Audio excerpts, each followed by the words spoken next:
So it is my pleasure to introduce to you our guest speaker, Reverend Dr. Kathy Hern.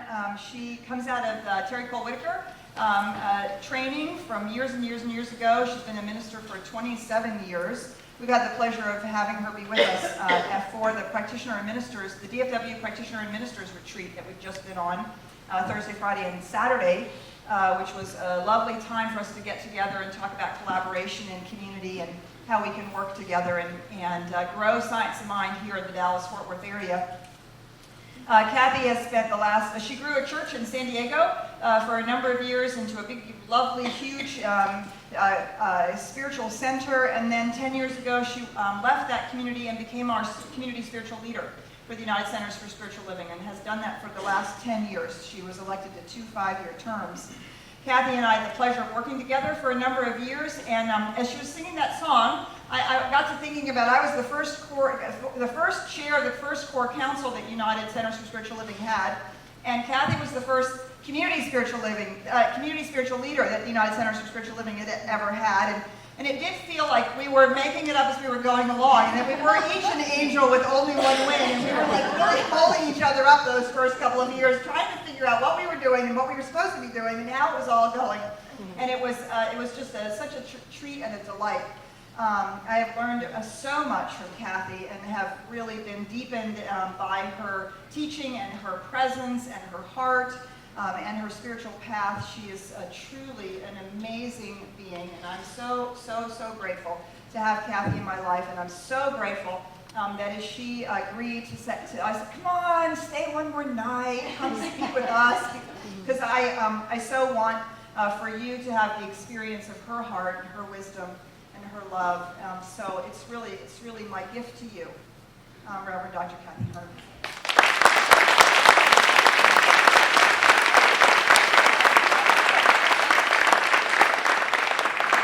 Good morning. Good morning. How are you today? Good. Good, wonderful. Well, now I get to ooze about Petra for a moment, and just, oh gosh, you know, we have been colleagues, but we really are friends, and that means just so much. And I love coming here and to see what it is that you're all creating together with, Dr. Petra's leadership. I'll just call her Petra. Is that okay? Yeah. Okay. And I was sitting upstairs while the Science of Mind class was going on, and I could hear, I was sitting in Petra's office, and she does, I'll tell you, I don't know if you know this, but she does some of the best teaching around our entire organization.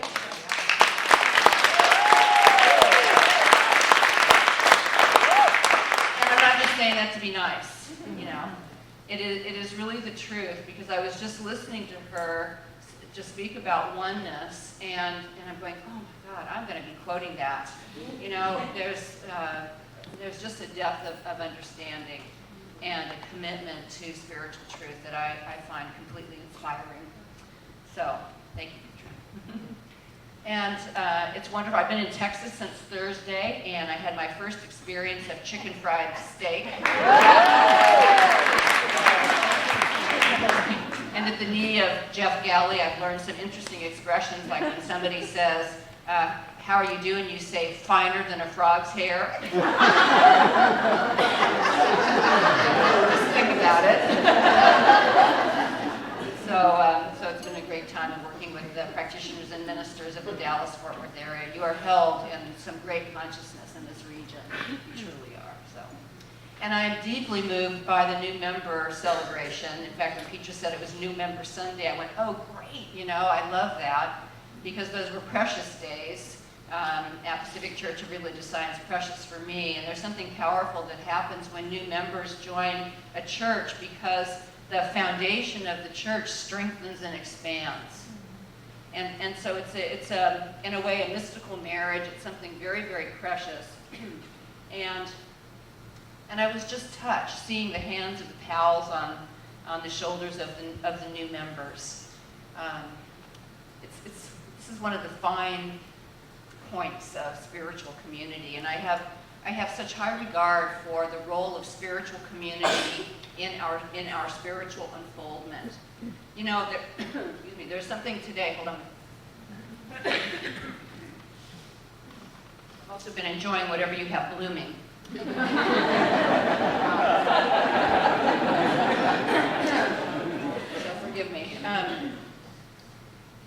high regard for the role of spiritual community in our own spiritual unfoldment. And there is something going on these days which is, on one hand, wonderful, but I call it scatter spirituality. Because people are picking from here and here and here and here, all of which is wonderful and good. But there isn't the depth.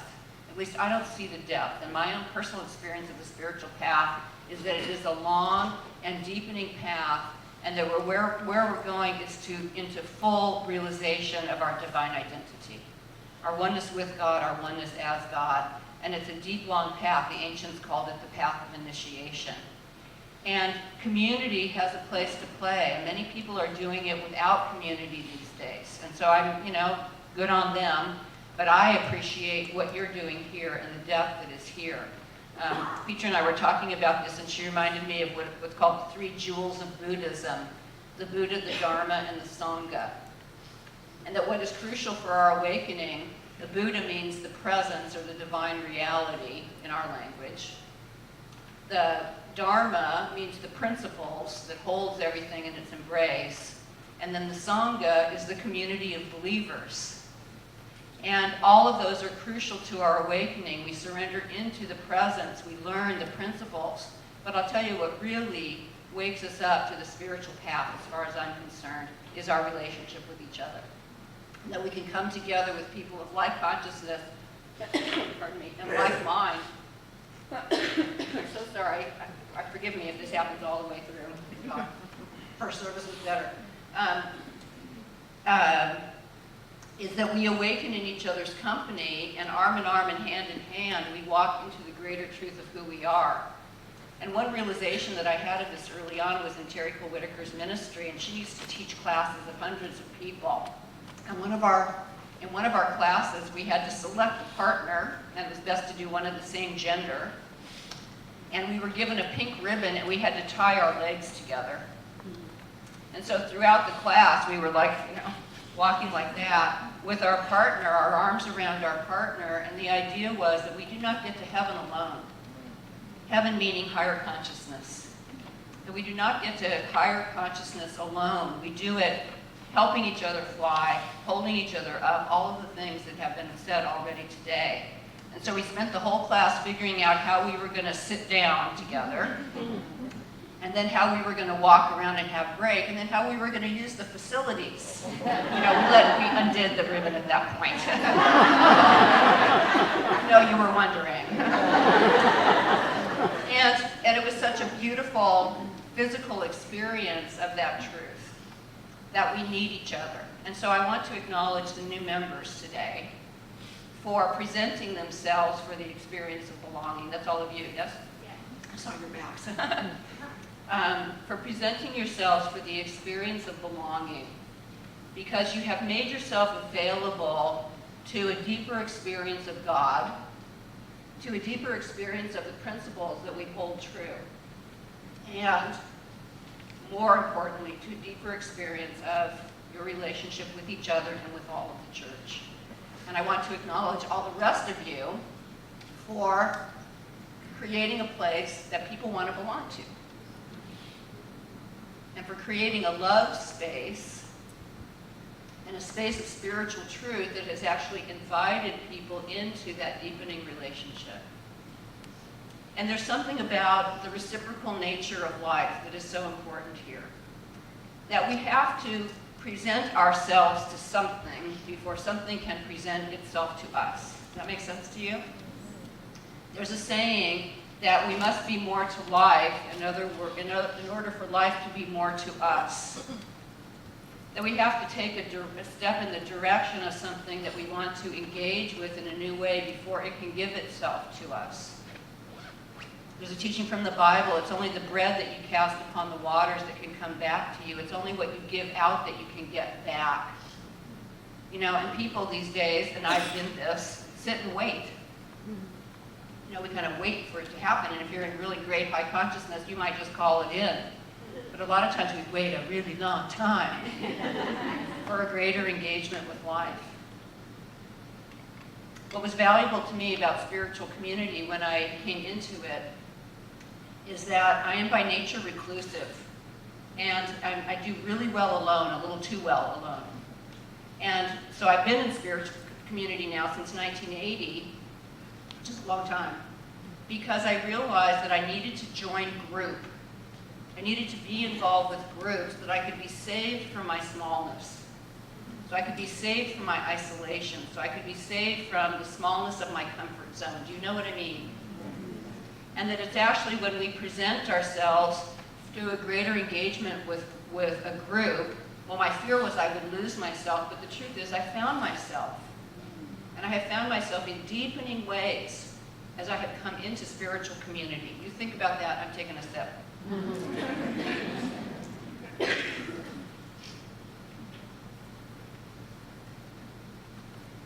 Okay.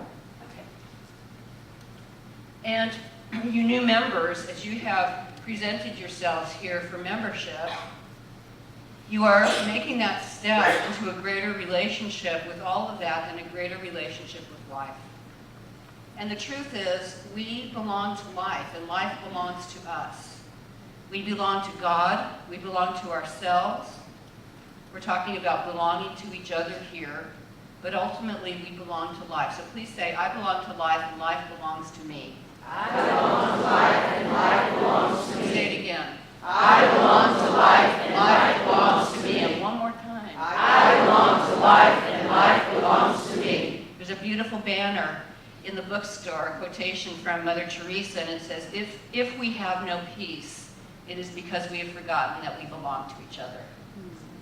Really nice. We belong to life.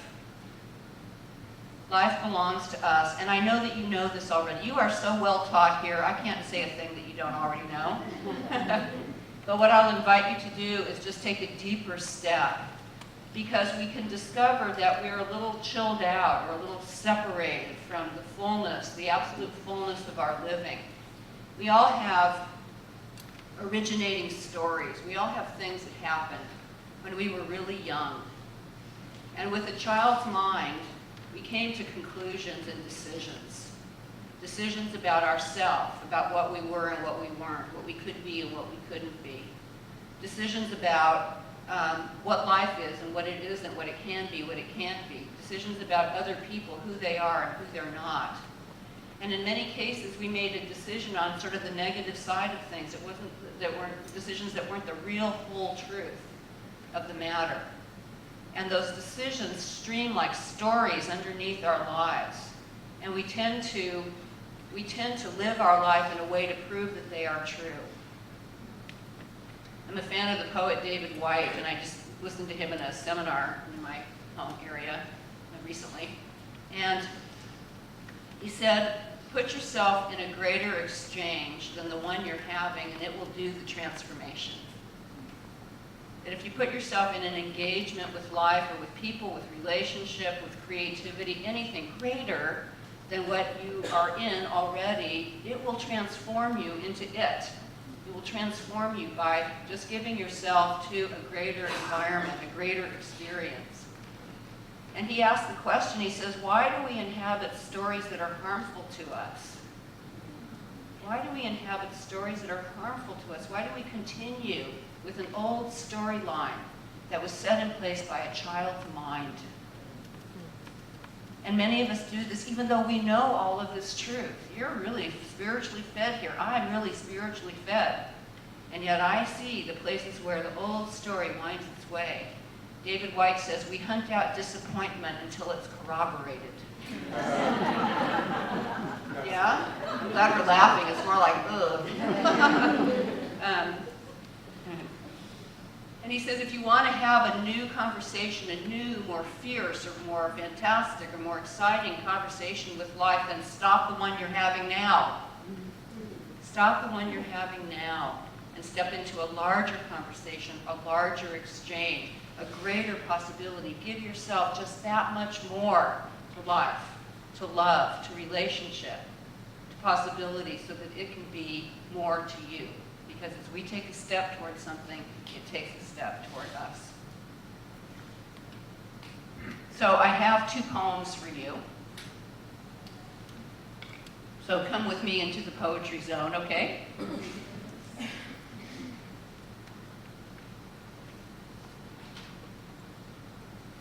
first one is by a woman named Mary Oliver. Both of these poems you may know, actually. The first line is the best. This poem is called Wild Geese. And she says, "You do not have to be good." Isn't that a relief? You do not have to be good. You do not have to walk on your knees for 100 miles through the desert repenting. You only have to let the soft animal of your body love what it loves. Tell me about despair, yours, and I will tell you mine. Meanwhile, the world goes on. Meanwhile, the sun and the clear pebbles of the rain are moving across the landscapes, over the prairies and the deep trees, the mountains and the rivers. Meanwhile, the wild geese, high in the clean blue air, are heading home again. Whoever you are, no matter how lonely, the world offers itself to your imagination. Whoever you are, no matter how lonely, the world offers itself to your imagination. It calls to you like the wild geese, harsh and exciting, over and over, announcing your place in the family of things. Over and over, announcing your place in the family of things. You have a place in the family of things. You have your own unique, rightful place in all of creation. No matter how lonely you feel, that is the truth. And you know what? If we could really see things at the quantum level, there would be no separation of any kind.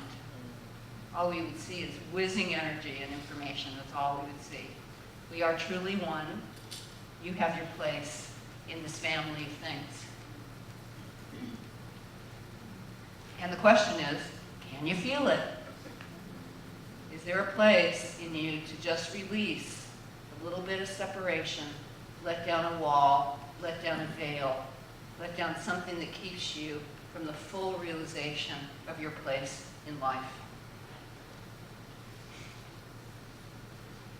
The second poem is by David White. Again, it's called Everything is Waiting for You. And again, the first line is great. He says, "Your great mistake is to act the drama as if you were alone." The great mistake is to act the drama as if you were alone. As if life were a progressive and cunning crime with no witness to the tiny hidden transgressions. To feel abandoned is to deny the intimacy of your surroundings. When we fall into that belief in abandonment, we feel abandoned by life. We're missing, we're not seeing everything that is around us. Surely, even you at times have felt the grand array, the swelling presence and the chorus crowding out your solo voice. You must note the way the soap dish enables you, or the window latch grants you freedom. Alertness is the hidden discipline of familiarity. The stairs are your mentors of things to come. The doors have always been there to frighten you and invite you. And the tiny speaker in the phone is your dream ladder to divinity. Put down the weight of your aloneness and ease into the conversation. Put down the weight of your aloneness and ease into the conversation. The kettle is singing even as it pours you a drink. The cooking pots have left their arrogant aloofness and seen the good in you at last. I love that. All the birds and creatures of the world are unutterably themselves. Everything is waiting for you. Everything is waiting for you. Everything in the world, everything that life is waiting for your deepening engagement with it. And as you step forward to it, it gives itself to you. So I want to come to a conclusion here, just acknowledging once again our new members for belonging, all of you for creating the space of belonging. It is a great opportunity for us to keep stepping into the greater experience of life. And I invite you to close your eyes and take a nice deep breath and let it go. So there's a lovely saying that the way forward is more deeply into life. The way forward is more deeply into love. The way forward is more deeply into joy. The way forward is more deeply into wholeness. Let us each find a way to take a step in the direction of this truth this day. I invite you to breathe into your heart center. Think about a place in your life, a relationship, a possibility, something where you have been holding back. Take a look through all of your relationships, the lovers and the teachers, the ones that are easy to be with and the ones who are not. And know that even those ones that are not so easy are creating a friction to help you awaken to the greater truth of who and what you are. And is there some way that you could step forward in your deep appreciation of them and let the truth of who they are come forward to you? This is how we awaken in each other's company. Perhaps there is another relationship where just more love is called for. Perhaps there is something on the job where a bit of your creativity, your bright ideas need to come forward into expression. Whatever it might be today, there is some way for you to take a deeper step into life and move forward on the path to the ultimate truth that God is all there is. And so I give thanks for this realization now.